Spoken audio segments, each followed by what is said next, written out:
Hi there, my name is Henrik and I would like to share with you some of the insights that we found through conversations with different people last year in the group of Jonathan Anderson, where we were setting out to try to answer this question about what is holding people back from incorporating more regenerative practices as farmers, consumers and other stakeholders in the food production.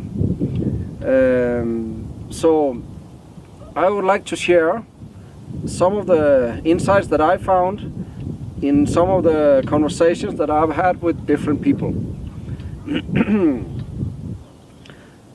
The first one that I would like to mention is a guy here in Ecuador called Pacho Gangotena.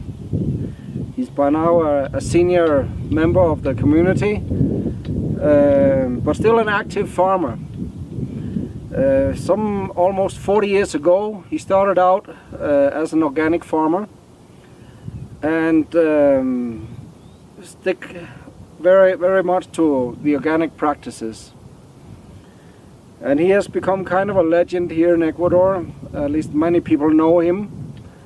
I guess partly because during the years he had a lot of workshops teaching other farmers about organic practices in agriculture.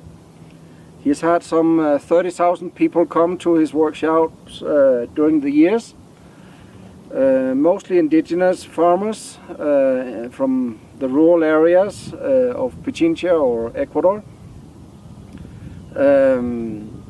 And when I was talking with him, he's such a character. I wish you one day would be able to see an interview with him or similar. I was asking him, so what is it that you actually teach in these workshops? And he responded with a smile and said, Henrik, maybe 10% is about organic practices, techniques, and information, etc. The 90% that I try to teach people is how to turn on the Macintosh. If you can teach people and in a way where they turn on their own Macintosh, they will figure out the rest by themselves. And it struck me that this is so true. In any learning situation, unless you're really involved, that this is a topic that's you're connected with your passion. Information can be provided, but it goes in one side and goes out the other. So also in agriculture, differences are vastly different from one area to another. Conditions vary a lot. And so whatever he can teach is applicable to his conditions on his farm. And the most important thing that he could ever teach people is to turn on the Macintosh and start to think for themselves. Wonder, be curious, how could it possibly be? What could I possibly do? Etc. And so I participated in one of his workshops, and yeah, there was this 10-15 minute introduction about what it all was, and then he says, off you go, get out, get outside, look around, find something that you don't understand or something that you're curious about, something you want to know more about, and then come back. See you in an hour. You should have seen all the people. All right, let's go out.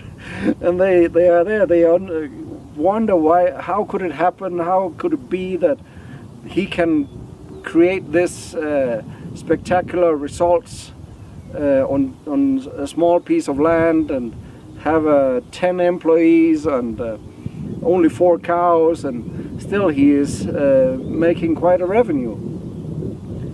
And so I'm very happy for having this contact with Pacho Gangotena, because he is such an inspiration, and it is to me such a truth that we need to wonder.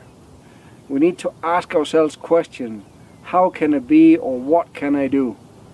And start to find the answers that fits into my world, or in your world, or your circumstances. Instead of just looking up in a manual, searching the internet, that's all good.